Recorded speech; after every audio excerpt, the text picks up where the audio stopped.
إن الحمد لله نحمده ونستعينه ونستغفره ونؤمن به ونتوكل عليه ونعوذ بالله من شرور أنفسنا ومن سيئات أعمالنا من يهده الله فلا مضل له ومن يضلل فلا هادي له وأشهد أن لا إله إلا الله وحده لا شريك له وأشهد أن محمدًا عبده ورسوله أما بعد فإن خير الحديث كتاب الله وخير الهدي هدي محمد صلى الله عليه وسلم وشر الأمور محدثاتها وكل محدثة بدعة وكل بدعة ضلالة وفي رواية وكل ضلالة في النار فأعوذ بالله السميع العليم من الشيطان الرجيم من همزه ونفثه ونفخه يا أيها الذين آمنوا كتب عليكم الصيام كما كتب على الذين من قبلكم لعلكم تتقون أياما معدودات فمن كان منكم مريضا أو على سفر فعدة من أيام أخر وعلى الذين يطيقونه فدية طعام مسكين فمن تطوع خيرا فهو خير له وأن تصوموا خير لكم إن كنتم تعلمون شهر رمضان الذي أنزل فيه القرآن هدى للناس وبينات من الهدى والفرقان فمن شهد منكم الشهر فليصمه ومن كان مريضا أو على سفر فعدة من أيام أخر يريد الله بكم اليسر ولا يريد بكم العسر ولتكملوا العدة ولتكبروا الله على ما هداكم ولعلكم تشكرون وإذا سألك عبادي عني فإني قريب أجيب دعوة الداع إذا دعاني فليستجيبوا لي وليؤمنوا بي لعلهم يرشدون اللهم أرنا الحق حقا وارزقنا اتباعه وأرنا الباطل باطلا وارزقنا اجتنابه اللهم علمنا ما ينفعنا وانفعنا بما علمتنا وارزقنا علما رب اشرح لي صدري ويسر لي أمري واحلل عقدة من لساني يفقه قولي اس اللہ کے نام سے ابتدا جس کے ناموں کی کوئی انتہا ہی نہیں وَلَوْ أَنَّ مَا فِي الْأَرْضِ مِنْ شَجَرَةٍ أَقْلَامٌ وَالْبَحْرُ يَمُدُّهُ مِنْ بَعْدِهِ سَبْعَةُ أَبْحُرٍ مَا نَفِدَتْ كَلِمَاتُ اللَّهِ اس ذات اقدس پر کروڑوں درود و سلام ہو جو تمام جہانوں کے لیے رحمت للعالمین بن کے آئے تھے اللهم صل على محمد وعلى آل محمد كما صليت على إبراهيم وعلى آل إبراهيم إنك حميد مجيد وبارك على محمد وعلى آل محمد كما باركت على إبراهيم وعلى آل إبراهيم إنك حميد مجيد برادران اسلام، واجب الاحترام بزرگوں، دوستوں، عزیز ساتھیوں، لائق احترام ماؤں اور بہنوں، اللہ تبارک و تعالی کا ارشاد ہے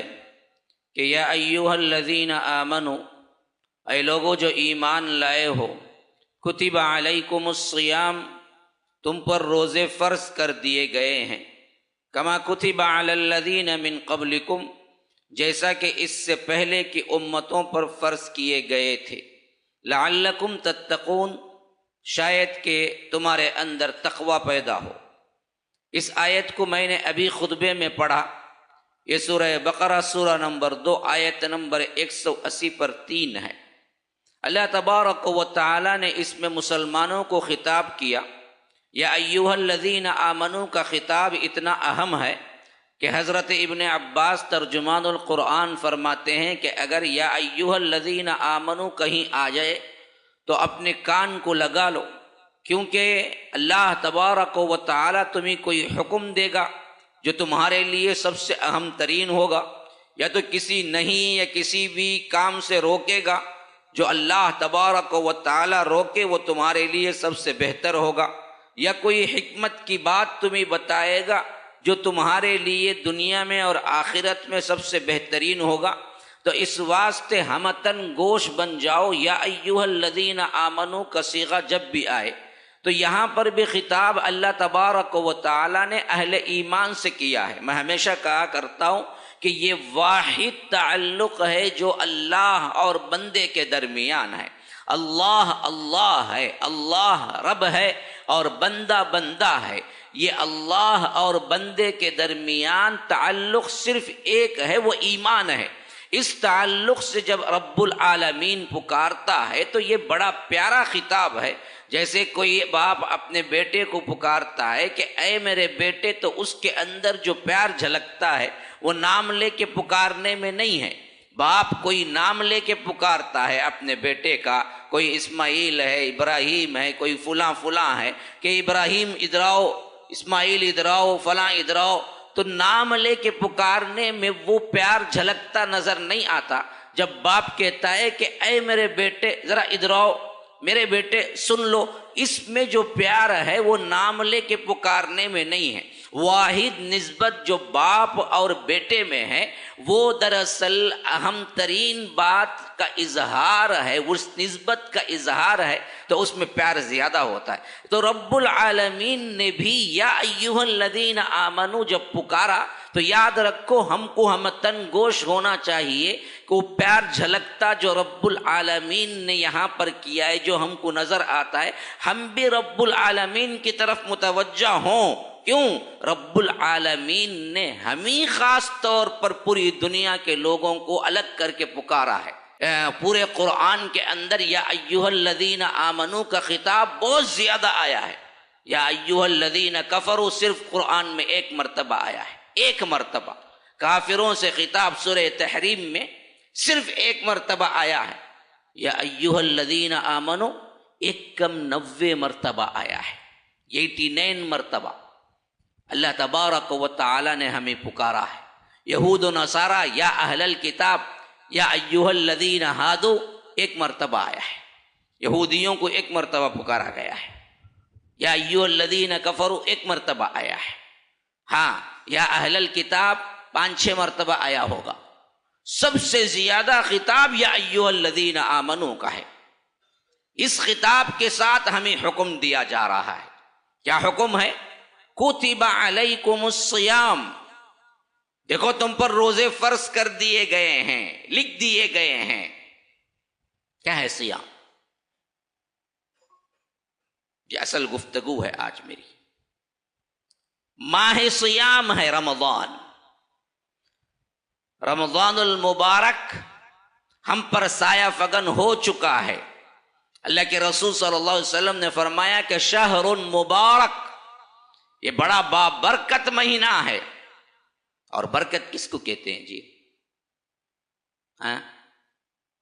کھانا زیادہ ہو گیا، کھا کھا کھا کو پیٹ بھر کو بھی ابھی کھانا، بہت برکت سے ہے بھائی کھانا۔ ہم کیا سمجھتے کسی کی زیادتی خالی برکت ہے؟ نہ، برکت اصل معنی ہے کہ اللہ تبارک و تعالی کی رحمت اور اللہ تبارک و تعالی کی عطا ایسے ہو جائے کہ تمہارے تمام ترین کام بن جائے، خواہ وہ کوانٹٹی میں کمی کیوں نہ ہو۔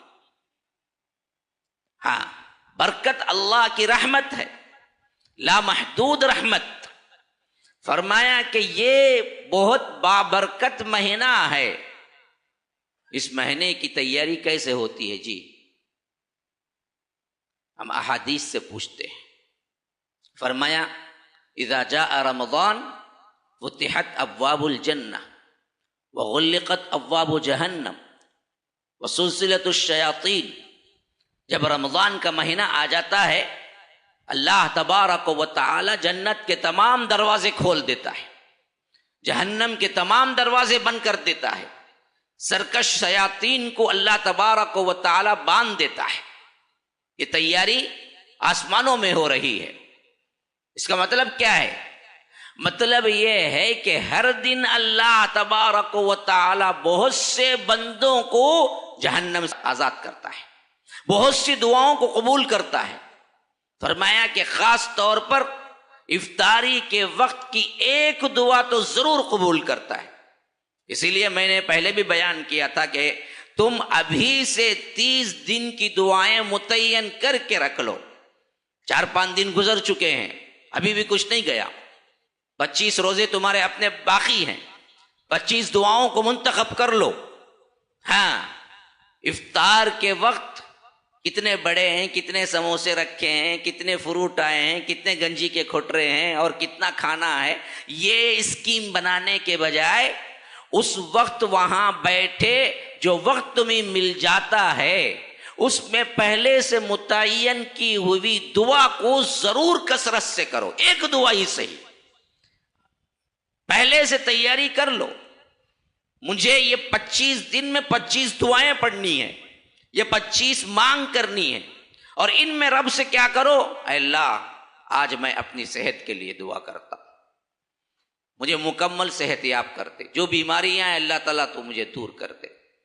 ایک دن اپنے بیٹوں کے لیے، اپنی اولاد کے لیے رکھو، اے اللہ ان کی زندگی دین و دنیا کی ہر بھلائی انہیں عطا کر، دین میں بھی صحیح طور پر انہیں عطا کر، دنیا کی بھی ہر بھلائی انہیں عطا کر، ہر پریشانی سے، ہر مصیبت. کیونکہ باپ کی، ماں کی دعا کا ایک بہت اہم ترین مرتبہ ہے اولاد کے سلسلے میں. ہاں، عام لوگ دعا کرتے ہی رہتے ہیں، لیکن اللہ کے رسول صلی اللہ علیہ وسلم نے فرمایا باپ کی دعا کا درجہ اپنے بیٹے، اپنی اولاد کے سلسلے میں قبولیت کے اعتبار سے آگے بڑھ کر ہے، ایک درجہ اوپر ہے. تو باپ جب دعا کرتا ہے تو قبولیت کے زیادہ ذرائع ہیں. تو باپ مانگے تو کیا مانگے؟ اے اللہ میرے بچے کو انجینئر بنا، ڈاکٹر بنا، فلاں ایگزام میں گیا ہے انہیں اچھے نمبر، یہ ایک مانگتا بعد میں انہیں لاتا مارو باہر بھیج ڈالتا، بڑا ہو کو انجینئر بن کو. مانگ تو یہ مانگ کہ اے اللہ اسے تابع دار بنا، اے اللہ اسے مسلمان صحیح بنا، نماز کا پابند بنا، روزے کا پابند بنا. اے اللہ اسے ایسی ترقی دے جو دین میں بھی دنیا میں بھی دونوں کی بھلائی اس کے اندر ہو. اے اللہ میری اولاد کو تیرا فرما بردار توحید والا بنا، جب تک دنیا میں رکھ میری اولاد کو شرک کی نجاست سے دور رکھ. یہ کتنے باپ نے مانگا ہے، یہ کتنے لوگوں نے مانگا ہے. تو ایک دن اولاد کے لیے رکھو، ایک دن بیوی کی اصلاح کے لیے رکھو. بہت شکایتیں آتی ہیں کہ بیوی یہ نہیں کرتی، وہ نہیں کرتی، بات نہیں مانتی. ایک دن رمضان کے روزے میں آخری وقت میں افطار کے وقت بیوی کی تابع داری کے لیے دعا کرو، اے اللہ اسے اسلامی بنا دے. بس اسلام پسند بیوی بن جائے تو یاد رکھو پوری تابع داری آ جائے گی. ہاں، کتنی بیویاں شاکی ہیں اپنے مردوں سے. ایک دن مخصوص کر لو، اپنے شوہروں کے لیے دعا کرو کہ اے اللہ انہیں اسلامی تعلیمات پر چلنے کی توفیق دے، وہ چھوڑ دے ان کی برائیاں. کوئی سگریٹ کا عادی ہے کہ دعا کرو ایک مرتبہ، ہاں اے اللہ میں یہ سگریٹ جو رمضان کے روزوں میں چھوڑ دیا ہوں، اے اللہ مکمل چھوڑنے کی مجھے توفیق دے. خود دعا کرو. شریعت پر چلنا مشکل ہے تو خود دعا کرو. ہم نے یہ دعائیں کبھی کی ہیں؟ ہاں، کتنے لوگ ہیں جو کو لاکھوں روپئے اگر ان کی زندگی کیلکولیٹ کیا جائے تو سگریٹ میں اڑا دیتے ہیں. سگریٹ سے رکو، ایک تو حرام بھی ہے، خبیث بھی ہے، اور ساتھ میں جسم کو تباہ و برباد کر دینے والا ہے. ہاں، کینسر جیسی شنیع بیماریاں سگریٹ سے پیدا ہوتی ہیں. کتنے لوگ، کروڑوں لوگ ہر سال سگریٹ پینے کی وجہ سے مرتے ہیں. ان سب کے باوجود بھی پینے والے پی رہے ہیں. کبھی دعا نہیں کرتے، بھائی ہمارے ہاتھ سے نہیں ہو رہا ہے، کم از کم ہم دعا تو کر لیں. یہ اللہ تبارک و تعالی رمضان المبارک کے روزے داروں کے لیے رکھا ہے خاص طور پر کہ وہ دعائیں قبول کرتا ہے اس وقت خاص طور پر. تو یہ چیزیں اللہ تبارک و تعالی نے گفٹ دیا ہے فائدے کے طور پر. اچھا، اب آئیے صیام کسے کہتے ہیں؟ فرمایا ثم اتم الصیام الی اللیل. دیکھو، صیام یہ ہے کہ تم وکلوا واشربوا حتی یتبین لکم الخیط الابیض من الخیط الاسود من الفجر. فجر تک تم کھاؤ پیو، پھر کھانا پینا بیوی سے ملنا بند کر لو یہاں تک کہ رات کو پہنچ جاؤ. یہ ہے صیام. اگر شریعت کے تمام تر اصول و ضوابط کو سامنے رکھ کر تعریف کی جائے تو روزہ صیام کسے کہتے ہیں؟ صبح صادق سے لے کر غروب آفتاب تک کھانے پینے اور جماع اور بیوی سے ملنے کے رک جانے کا نام صیام ہے، روزہ ہے. اس روزے کے اندر رب العالمین نے ہمارے لیے کیا رکھا ہے؟ فرمایا کہ لعلکم تتقون، ڈر تقوی اللہ تبارک و تعالی نے رکھا ہے. اسی کے لیے پریکٹس دی جا رہی ہے. اب ذرا اندازہ کرو کہ آپ روزہ رکھتے ہیں، آپ کھانا پینا چھوڑے ہیں، لیکن آپ کیلکولیٹ اپنے دل کا کرتے ہیں تو تقوی نام کی کوئی چیز نہیں پاتے، تو پھر پریکٹس کس کی ہو رہی ہے جی؟ اللہ کا ڈر نہیں ہے. روزے میں بھی مووی دیکھ رہا ہے، باقاعدہ جھوٹ بول رہا ہے، مذاق اتنا، غیبت اتنی کہ زبان کھولے تو گالیاں ہیں، لیکن روزے سے ہے. روزہ اس نے نہیں چھوڑا ہے. کتنے ایسے لوگ ہیں میرے بھائی جنہوں نے روزہ رکھا ہے، روزہ نہیں چھوڑتے، روزہ رکھ لیتے ہیں، برائیاں لیکن چھوڑتے نہیں ہیں. گانے چلے، میوزک چلی، برائیاں چلتی ہیں، بازار میں گئے عورتوں کو تکنا، نامحرموں کو دیکھنا، ٹی وی مووی موبائل ہاتھ میں، پکچریں دیکھنا، مذاق سننا، اسی طرح گانے سننا، اور اسی طرح دوسرے جتنی غیبتیں ہیں، غلاظتیں ہیں، زبان سے جتنا کچھ بھی ہے وہ سب پورا عمل ہو رہا ہے. لیکن روزہ، ہاں روزہ نہیں چھوڑتے، ہم روزہ رکھتے ہیں ہم. تو یاد رکھو یہ روزہ ہوگا یا یہ کوئی رسم ہوگی جو تم ادا کر رہے ہو. فرمایا من لم يدع قول الزور والعمل به فليس لله حاجة في ان يدع طعامه وشرابه. اگر جھوٹی بات نہیں چھوڑتا، برا عمل نہیں چھوڑتا روزے دار، تو پھر تو اس کا روزہ رکھنا اللہ کے ہاں سوائے بھوک پیاس کو برداشت کرنے کے علاوہ کچھ پتہ نہیں ہوا. الصیام جنہ. دوسری جگہ فرمایا کہ روزہ جہنم کی آگ سے بچنے کے لیے ڈھال ہے، ڈھال. جتنا ہو سکتا ہے روزے کے ذریعے تم برائیوں سے بچ سکتے ہو.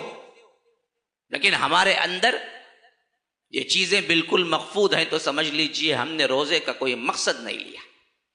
مقصدیت پر نظر رہے. یہ ایکشن جو ہو رہا ہے اس کے پیچھے ایک خاص مقصد ہے، وہ مقصد تقوی ہے میرے بھائی.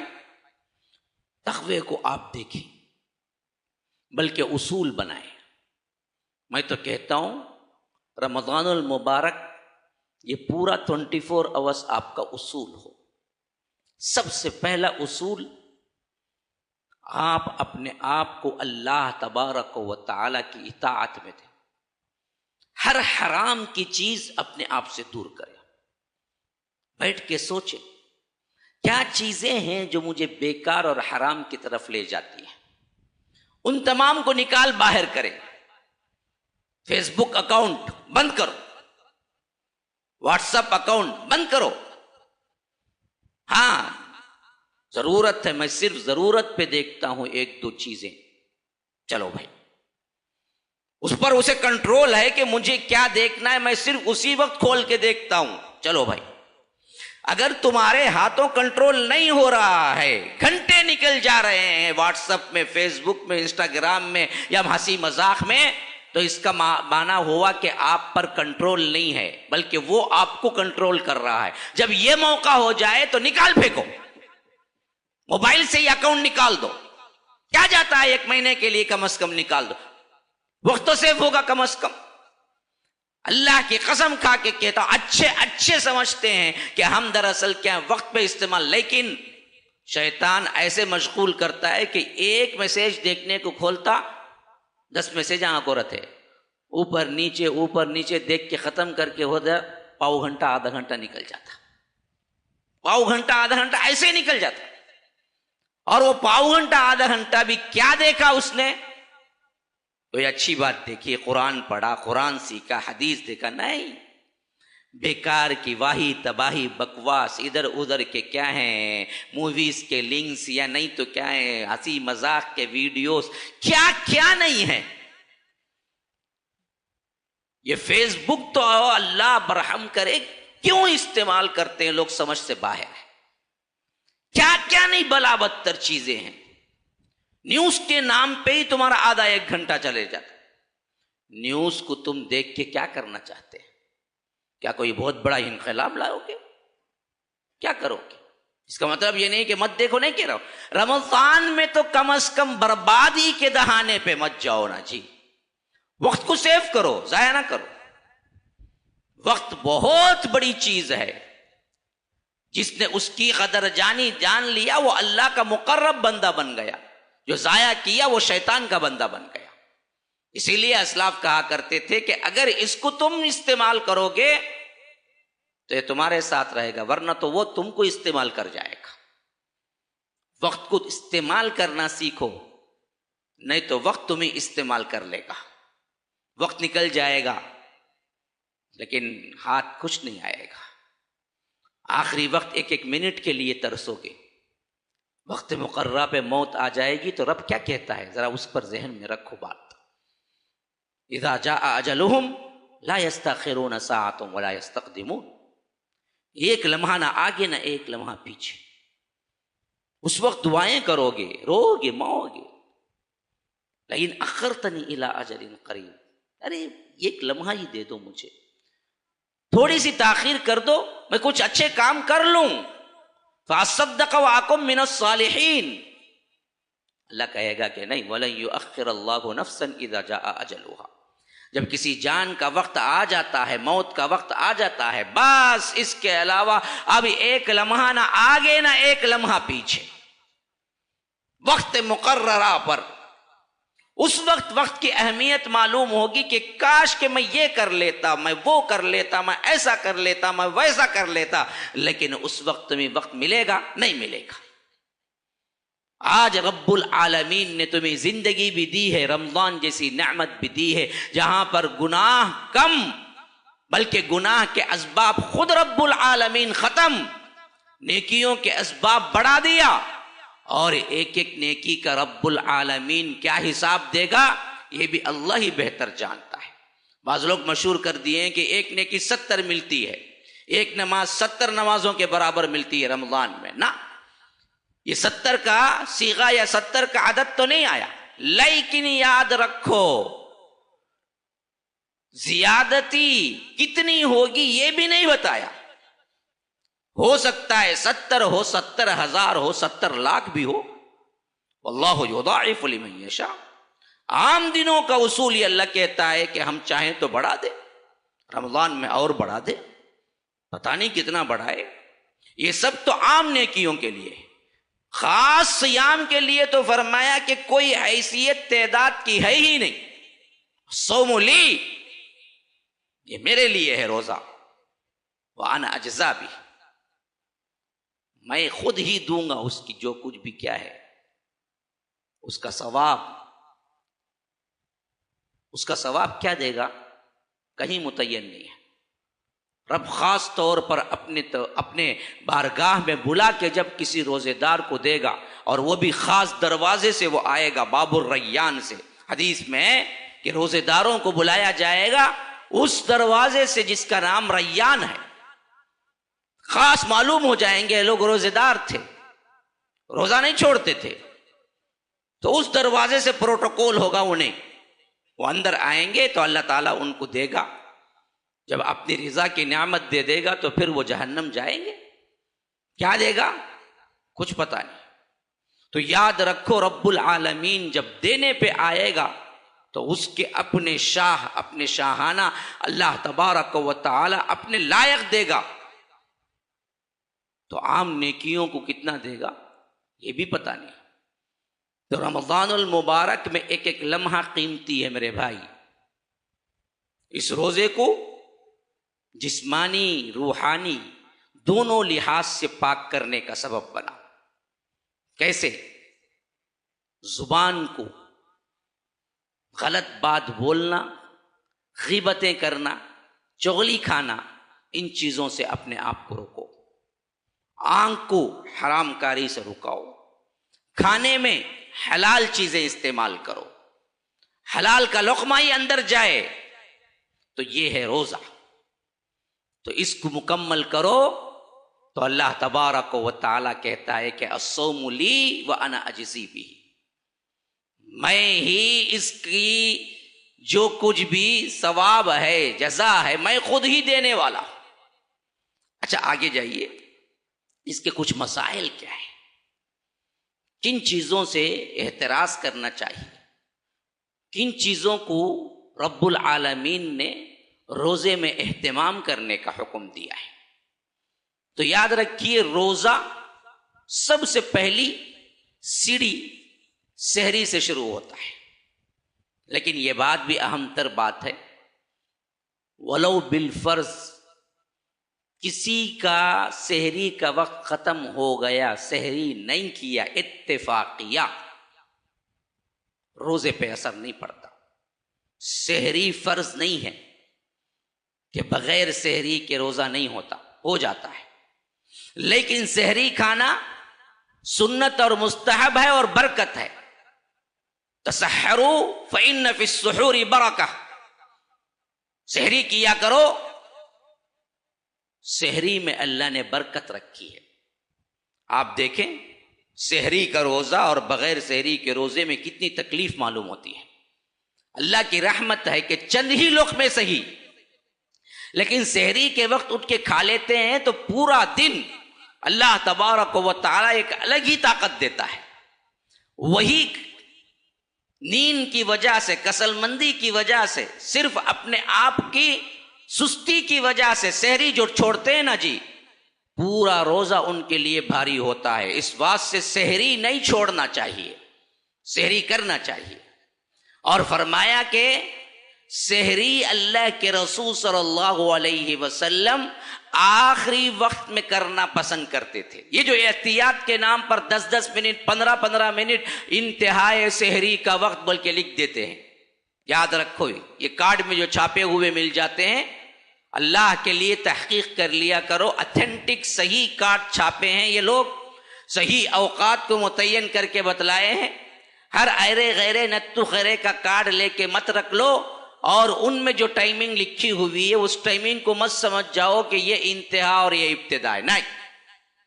پہلی چیز یہ جاننا چاہیے کہ کارڈ اگر تقسیم ہو رہا ہے تو یہ ٹائمنگ انہوں نے کہاں سے لی ہے، بدعتی لوگوں سے ہے یا دراصل اسی طرح احناف اور بریلوی تو یوں سمجھو کہ وہ احتیاط کے نام پہ 10 منٹ آگے اور سحری میں 15 منٹ پہلے چلے جاتے ہیں، افطاری میں 10 منٹ آگے چلے جاتے ہیں۔ نہ، ایک حدیث ہمیشہ ذہن میں رکھ لو، فرمایا کہ جب تک میری امت افطاری میں جلدی کرتی رہے گی تب تک وہ صحیح راہ پر رہے گی۔ تو اصل مسئلہ یہ ہے کہ سحری دیر سے کرنا، افطاری جلدی کرنا، یہ اللہ کے رسول صلی اللہ علیہ وسلم کی سنت رہی ہے۔ کتنے ٹائم تک کر سکتے ہیں؟ آخری جو وقت ہوتا ہے اس وقت تک بھی کر سکتے ہیں، لیکن عموم اللہ کے رسول صلی اللہ علیہ وسلم کی سنت یہ رہی۔ بعض روایتیں آئی ہیں سحری کے ٹائم سے ختم ہونے کا، اللہ کے رسول صلی اللہ علیہ وسلم کے کھانے کا ٹائم اتنا ہوتا تھا کہ آپ 50 آیتوں کی تلاوت کر لیتے، گویا کہ اللہ کے رسول صلی اللہ علیہ وسلم 10-5 منٹ اپنا سب کچھ ختم کر لیتے۔ ویسے بھی ہوتا کیا جی، ہمارے جیسے 10 قسم کے کھانے ہوتے ہیں کیا؟ نہیں، عموماً سحری میں بھی کبھی کبھی ایک کھجور ملتا تھا بس، ہاں، سالن، بریانی یا الگ الگ پکوان یہ تو ہمیں ملتا ہی نہیں ہے پورے اللہ کے رسول صلی اللہ علیہ وسلم کے دور مبارک میں۔ بہت زیادہ ستو، ایک روایت میں نے ابھی پڑھی، جب وقت افطار آیا اللہ کے رسول صلی اللہ علیہ وسلم نے صحابی کو حکم دیا، بھائی ستو تیار کرو افطاری کے لیے، کچھ اور نہیں ہے، بس آٹا ہے، اس میں کچھ پانی ڈالا ہے اور اس کو مکس کرنا ہے اور وہ پیش کرنا ہے۔ صحابی نے کہا کہ اللہ کے رسول ابھی تو دن نظر آ رہا ہے، فرمایا کہ تم ستو تیار کرو۔ دوسری مرتبہ بھی صحابی نے کہا کہ اللہ کے رسول ابھی تو دن نظر آ رہا ہے، تو اللہ کے رسول نے کہا کہ ستو تیار کرو۔ جب 3 مرتبہ کہہ دیے تو صحابی نے تیار کیا۔ اللہ کے رسول صلی اللہ علیہ وسلم اس وقت سواری پہ تھے، اتر گئے اور روزہ کھولا اور کہا کہ اللہ کو پسند ہے کہ جیسے ہی غروب ہو جائے روزہ افطار کر لیا جائے۔ ہاں، بعض لوگ عشق میں پڑھتے ہیں ابھی تو دن نظر آ رہا ہے، روشنی ہے، اس کی بات نہیں ہے۔ بات یہ ہے کہ غروب آفتاب جیسے ہی ہو جائے فوری طور پر اللہ کو پسند یہ ہے کہ روزہ افطار کر لیا جائے۔ تو اللہ کے رسول صلی اللہ علیہ وسلم روزے افطاری میں بھی کچھ کھائے تو عموماً کیا ہے جی، وہ ستو ہی تھی۔ ہاں، عام طور پر کھولنا جو تھا وہ کھجور، کبھی تر کھجور مل جاتے تو تر کھجور، کبھی نہیں سوکھے کھجور، کبھی ایسا ہوتا کہ نہ سوکھا کھجور ملتا نہ تر کھجور تو پانی سے کھول لیتے۔ ہاں، یہ جو مشہور ہو گئے نا جی نمک سے کھولتے یا نمک رکھتے، بالکل غلط بات ہے، نہ نمک رکھتے نہ نمک سے کھولتے۔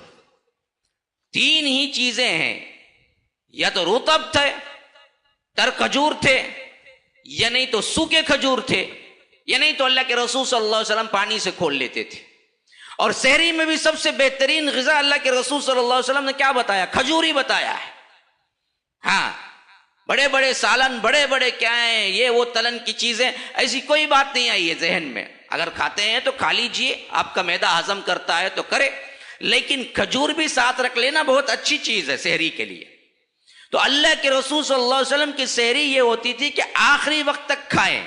اب اس میں 2-3 مسائل ذہن میں رکھ لیجئے۔ ایسا وقت آ جائے یا آنکھ کھلے یوں لگتا ہے کہ 1 منٹ باقی ہے، یا آ کر آدھا منٹ باقی ہے، یا اس وقت کچھ پی لیں گے یا کھا لیں گے تو روزہ ٹوٹ جائے گا، ایسا نہیں ہے۔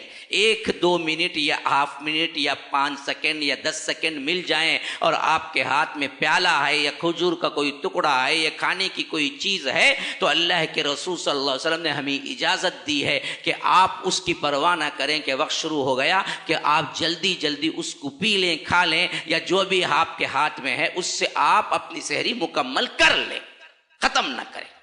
اسی طرح آپ اٹھے اور حالت جنابت میں ہوں تو پہلی سحری کریں گے یا نہائیں گے؟ نہائیں گے تو وقت نکل جائے گا، سحری کریں گے تو حالت جنابت میں یا ناپاکی کی حالت میں کیسے کریں؟ تو اللہ کے رسول نے اس کا بھی حل بتا دیا کہ دیکھو اگر ایسی حالت ہے تو سحری پہلے کر لو، بعد میں نہا لو۔ اگر جنابت کی حالت میں روزہ شروع ہو جائے تو روزے پہ کوئی اثر نہیں ہوتا، یاد رکھو۔ یہی چیز عورتوں کے لیے بھی ہے۔ ہاں، اگر وہ آ کر ناپاکی کی حالت ختم ہوئی ہے، نہانا باقی ہے لیکن سحری کا ٹائم پہلے ہے تو سحری کر لو، نہا لو بعد میں۔ افطاری اور روزے کے ٹائم پر ناپاکی کی حالت ہے تو اثر نہیں ہوتا، لیکن روزے میں کوئی ایسا غلط کام کیے تو روزہ ٹوٹ جاتا ہے، وہ یاد رکھ لیجیے۔ اس کے الگ کفارے ہیں، وہ جمعہ کی محفل متحمل نہیں ہے ان چیزوں کی، عام چیزیں جو ہیں۔ پھر روزے کے زمانے میں یعنی آپ جو صبح صادق سے لے کر غروب آفتاب تک روزہ رکھتے ہیں، ان میں عام غلط العام جو چیزیں ہیں، بلغم کا نگلنا، تھوک کا نگلنا، یاد رکھو اگر وہ دونوں آپ کے منہ میں نہیں آئے ہیں اور آپ نگل لیتے ہیں تو روزے پہ اس پہ کوئی فرق نہیں پڑتا، لیکن منہ تک آ گئے تو آپ کو تھوک دینا چاہیے۔ لیکن ایسا موقع کہ آپ نماز میں ہیں یا کوئی ایسی جگہ پر ہیں جہاں آپ تھوک نہیں سکتے، زبان پر آنے کے باوجود بھی آپ اسے لے کے نگل لے سکتے ہیں، اس پر روزہ کوئی فرق نہیں پڑتا، روزہ کوئی خلل نہیں ہوتا، اس سے روزہ باقی رہتا ہے۔ اور یہ ایک سب سے بڑی چیز اللہ کے رسول صلی اللہ علیہ وسلم سے ہم کو عطا ہوئی، وہ کیا ہے؟ بھول کر کھا پی لینے سے بھی روزہ ٹوٹتا نہیں۔ اللہ کی طرف سے وہ ایک عطا ہے، کھا لیے پی لیے، پانی رکھا ہوا تھا میز پر، عمومی طور پر آتے ہیں پیتے ہیں آفس میں، آپ نے پی لیا، بعد میں یاد آیا، روزے پہ کوئی فرق نہیں۔ کھا لیا کچھ، بعد میں یاد آیا، روزے پہ کوئی فرق نہیں ہے۔ لیکن دیکھنے والوں کو کہنا چاہیے کہ آپ روزے سے ہیں، یہ نہیں کہ اللہ نے ان کو چھوٹ دی ہے اب یہ حضرت پورے 2-3 گلاس چڑھا لیں اور یہ بیٹھ کے دیکھتا رہے، ایسی بھی بات نہیں ہے۔ دیکھنے والے کو روکنا چاہیے کہ یہ رمضان کا مہینہ ہے، آپ روزے سے ہیں، شاید بھول گئے، لیکن بھول کر کھا پی لینے سے روزے پہ کوئی فرق نہیں پڑتا۔ اللہ کے رسول صلی اللہ علیہ وسلم نے بتایا کہ یہ اللہ کی طرف سے عطا ہے، اللہ تعالیٰ کھلانا چاہا، کھلا دیا۔ اور اسی طرح خون کے نکلنے سے بعض لوگوں میں بڑا مشہور ہو گیا کہ روزہ ٹوٹ جاتا ہے، زخم لگ گیا یا کوئی بھی چیز پھنسی تھی، آپ نے اس کو رگڑا، خون نکل گیا، کہہ دیتے ہیں کہ روزہ ٹوٹ گیا۔ روزہ اس سے نہیں ٹوٹتا ہے، یاد رکھو۔ ہاں، حجامہ کرنے سے اختلاف ہے کہ روزہ ٹوٹ جاتا ہے، خاص طور پر کپنگ جو مسئلہ ہے یا خون دینے کا جو مسئلہ ہے، کسی کو نہیں دینا چاہیے رمضان میں روزے کی حالت میں۔ کیوں؟ وہ دراصل کمزوری میں مبتلا کر دیتا ہے انسان کو۔ علماء کا اختلاف ہے، لیکن صحیح تر بات یہی ہے کہ کپنگ نہیں کرنا چاہیے روزے کی حالت میں، اور خون بھی عطیے کے طور پر کسی کو دینا پڑ جائے تو نہیں دینا چاہیے، الا یہ کہ موت کا معاملہ ہو جائے، ایسا کوئی سیریس پیشنٹ ہو جائے جس کے لیے انتہائی ضروری ہو جائے کہ خون دینا ہی ہے اور دینے والا صرف کوئی ایک ہی روزے دار وہاں پر موجود ہو، ایسا سچویشن آنا بہت ہی محال ہے۔ اگر کہیں آ گیا تو یہ مسئلہ الگ ہے، ورنہ تو کیا ہے، نہیں دینا چاہیے۔ اور اسی طرح انجیکشن کے اعتبار سے بھی یاد رکھیں، طاقت کا انجیکشن اور اسی طرح کوئی اور ہمت اور اسی طرح غذائیت کی بھرپور انجیکشن، یہ تمام چیزیں روزے کی حالت میں لینا حلال نہیں ہے۔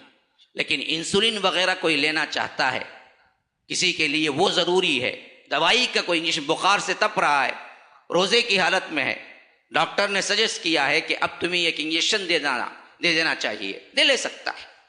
دوائی کا انجیکشن ہو یا انسولین کا انجیکشن ہو، حالت روزے میں لے سکتا ہے، اس سے کوئی اسے فرق نہیں پڑتا۔ کھانا پینا جو منہ کے ذریعے جائے گا یا نہیں تو تقویت بدن کے لیے کوئی چیز جائے گی تو اس سے روزے میں فرق آتا ہے۔ علماء سلف اور علماء آج کے دور حاضر کے علماء یہی کہتے ہیں کہ انجیکشن جو دوائی کے طور پہ استعمال ہوتے ہیں اس سے روزہ نہیں ٹوٹتا ہے۔ اور اسی طرح کچھ دوائیاں ڈالی جاتی ہیں، ان سے بھی روزے عموماً نہیں ٹوٹتے ہیں، اگر وہ دوائیاں آپ کو پیٹ تک نہ پہنچتے ہوں تو ایسے معاملات میں بھی آپ اپنے لحاظ سے، جیسے کہ کسی کو دمے کا مرض ہے، کسی کو کچھ اور مرض ہے، اس اعتبار سے اس کو کیا کرنا پڑتا ہے، انہیلر لینا پڑتا ہے، فلاں مسئلہ ہوتا ہے، تو ایسے میں بھی روزہ اس کا ٹوٹتا نہیں ہے اگر وہ استعمال کر لے۔ یہ تمام چیزیں روزے نہیں ٹوٹتے ہیں، نہانے سے روزہ نہیں ٹوٹتا ہے، سر پہ پانی ڈالنے سے روزہ نہیں ٹوٹتا ہے۔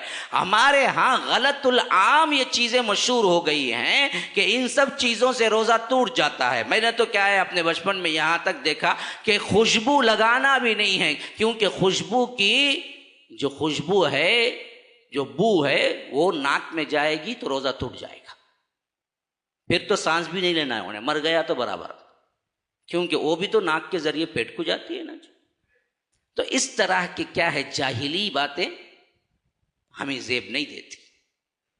جو کھانے پینے کا مسئلہ ہے اس سے روکا ہے، شریعت ظالم نہیں ہے کہ آپ پر ظلم کرے، تو اس حیثیت سے آپ کا روزہ بالکل صحیح ہے۔ تو روزے میں جو احتیاط کرنی چاہیے وہ کھانا پینا ہے اور بیوی سے نہ ملنا ہے۔ اس حیثیت سے اپنے روزے کو ظاہری طور پر ان چیزوں سے آپ روکیں گے۔ باطنی کیا ہیں؟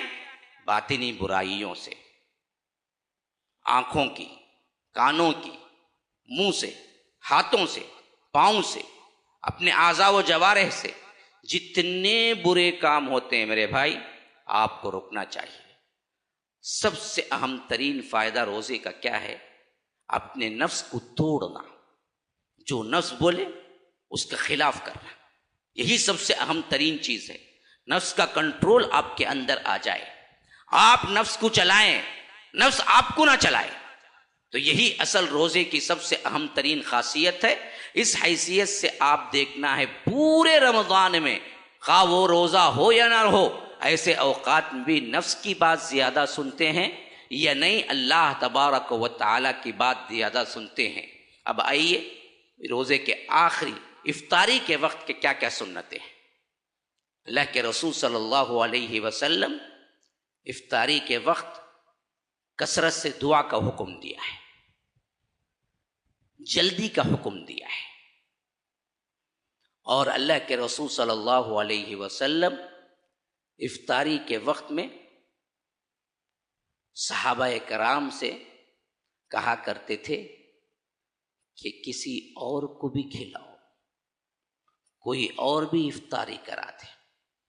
اگر ایک بندہ کسی اور بندے کی افطاری کرتا ہے تو اس بندے کی افطاری کے جو ثواب ہے اس میں بغیر کٹوتی کے پورا ایک روزے کا ثواب اس کو بھی ملتا ہے۔ افطاری کرانا بہت بڑی نیکی ہے۔ یہ اور بات ہے کہ حدیث میں سحری کرانے کی کوئی خاص فضیلت نہیں آئی ہے۔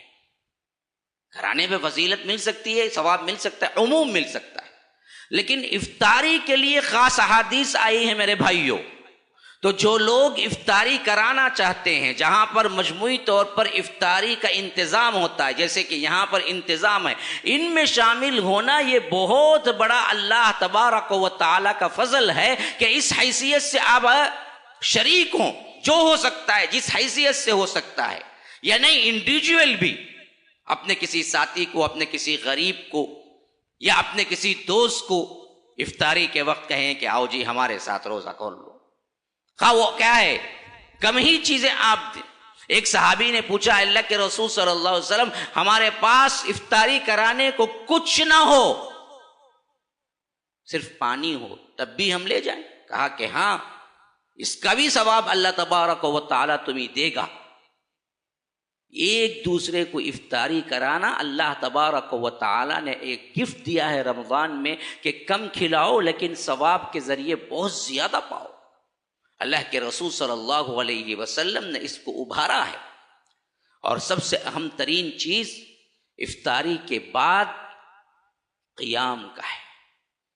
یاد رکھیے، من قام رمضان ایمانا واحتسابا غفر له ما تقدم من ذنبه، جو کوئی رمضان کے راتوں میں کھڑا رہا ایمان کے ساتھ، اخلاص کے ساتھ، اللہ تبارک و تعالی اس کے پچھلے گناہ معاف کر دیتا ہے۔ اسی واسطے اللہ کے رسول صلی اللہ علیہ وسلم نے اس کی بنیاد ڈال دی۔ جو لوگ کہتے ہیں کہ تراویح ہے نہیں، یا جو لوگ کہتے ہیں کہ تراویح کا ہے بھائی وہ تو ایک سنت ہے، کب ہونا پڑھ لیں گے، یا جو لوگ کہتے ہیں کہ یہ تو سنت نبوی نہیں ہے، یہ تمام چیزیں غلط فہمی پہ مبنی ہے۔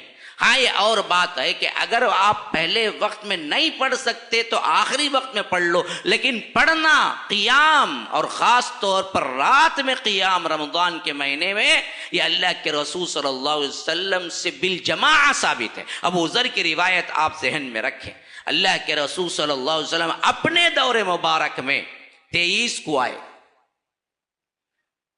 25 کو آئے، اور اسی طرح بعض روایتیں ہیں 29 کو بھی آئے، بعض روایتیں ہیں 21 کو بھی آئے۔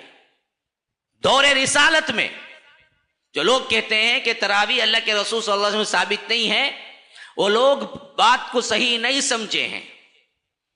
اللہ کے رسول صلی اللہ علیہ وسلم سے ثابت ہے، بالجماع بھی ہے، لیکن اس سسٹم سے نہیں تھی جس سسٹم سے ہم یہ ادا کرتے ہیں، لیکن اس کی بنیاد بالکل موجود تھی۔ اللہ کے رسول صلی اللہ علیہ وسلم 21 رمضان المبارک کو باہر نکلے، نماز کے لیے کھڑے ہوئے، صحابہ نے دیکھا، جماعت بنتی گئی، بڑی ہوتی گئی، لوگ آتے گئے، تو اللہ کے رسول صلی اللہ علیہ وسلم دوسرے دن نہیں نکلے،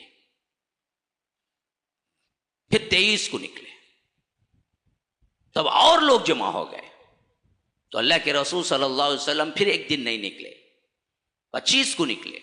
ایسی روایتیں الگ الگ ہیں، لیکن اتنا تو ثابت ہے کہ 3 دن اللہ کے رسول صلی اللہ علیہ وسلم نکلے اور صحابہ بالجماع نماز پڑھے۔ نماز پڑھنے کے بعد اللہ کے رسول صلی اللہ علیہ وسلم نہ آنے کی وجہ بھی بتا دی، حالانکہ اس چیز کی کراہیت یا بدعت کی طرف اگر اشارہ کرنا ہوتا تو اسی وقت کر دیتے، بلکہ مدح فرمائی، تعریف فرمائی۔ کہا تو کیا کہا؟ میں امت پر آسانی کی وجہ سے نہیں نکلا، کیوں؟ اللہ تمہارا شوق اور ذوق دیکھ کے کہیں اس کو واجب نہ کر دے، فرض نہ کر دے، اس واسطے نہیں نکلا۔ پھر اللہ کے رسول صلی اللہ علیہ وسلم کے زمانے کے بعد صدیق اکبر کا جو عرصہ ہوا وہ تو صرف سال 3 مہینے تھا، اور وہ بالکل ادھر طرف سے ارتداد کا فتنہ تھا، ادھر طرف سے جھوٹے مدعیان نبوت کا فتنہ تھا، ادھر طرف سے حضرت اسامہ کا لشکر بھیج، کئی مسائل تھے. لیکن حضرت عمر کے دور مبارک میں بڑا امن نصیب ہوا، اسی کاس کے تحت کہ اللہ کے رسول صلی اللہ علیہ وسلم نے 3 دن بالجماع پڑھایا ہے. یہ بدعت نہیں ہے، اس کی بنیاد سنت میں ملتی ہے. تو حضرت عمر نے اپنے دور خلافت میں بالجماع ابی بن کعب کو امام بنا کے کہا کہ تم نماز پڑھاؤ. اور صحیح تر روایت یہی ہے کہ اللہ کے رسول صلی اللہ علیہ وسلم جیسے اپنے زمانے میں 11 رکعات پڑھتے تھے، اسی طرح اللہ کے رسول صلی اللہ علیہ وسلم کے انہی 11 رکعات پر وہ جماعت بھی کڑی کی گئی. جو لوگ 20 کا نعرہ لگاتے ہیں، پہلے تو احادیث جتنے بھی آئے ہیں وہ ضعیف ہیں. حضرت ابی بن کعب کے ذریعے حضرت عمر نے جن کو امام بنا کے کھڑا کیا، وہ 8 اور 3 پڑھاتے تھے، یعنی 11 رکعت ہی صحیح ہے، 11 رکعت پڑھاتے تھے. زائد کوئی پڑھنا چاہتا ہے تو ممانعت بالکل بھی نہیں ہے، لیکن کوئی یہ کہتا ہے کہ وہ 11 نہیں 20 ہی تھے تو یاد رکھو غلطی پر ہے. کوئی کہتا ہے کہ ہم 11 کے اوپر پڑھیں گے، وتر نہیں پڑھیں گے، 2 اور پڑھیں گے، پڑھو 100 بھی پڑھ لو، ممانعت نہیں ہے. لیکن کوئی شدت سے یہ کہتا ہے کہ جس پر اللہ کے رسول صلی اللہ علیہ وسلم نے مداومت کی ہے وہ صرف 20 ہی ہے، 11 نہیں ہے، یہ بات غلط ہے. وہ 11 ہی تھے. ابی بن کعب نے بھی 11 ہی پڑھایا. پھر اس زمانے سے لے کر آج تک یہ سنت بالکل ہی اللہ کے فضل و کرم سے قائم و دائم ہے. اس میں بدعت کا کوئی شائبہ نہیں ہے. اور یہ بات لیکن غلط ہے کہ جو روزہ رکھ کے تراویح نہیں پڑھتا اس کا روزہ نہیں ہوتا، یہ جو غلط العام بات ہے، ایسی کوئی بات نہیں ہے. تراویح ہے، تراویح کا مقام الگ ہے، قیام اللیل کا مقام الگ ہے، اور روزے کا مقام الگ ہے. اگر کوئی تراویح چھوڑ دیتا ہے تو اس کے روزے پہ کوئی خلل نہیں ہوتا، لیکن وہ خیر کثیر چھوڑ دیا جو اللہ تبارک و تعالی نے اس کو عطا کیا. ھذا وباللہ التوفیق، صلی اللہ وسلم علی نبینا محمد. اسأل اللہ لی ولکم ولسائر المسلمین من کل ذنب فاستغفروہ انہ هو الغفور الرحیم.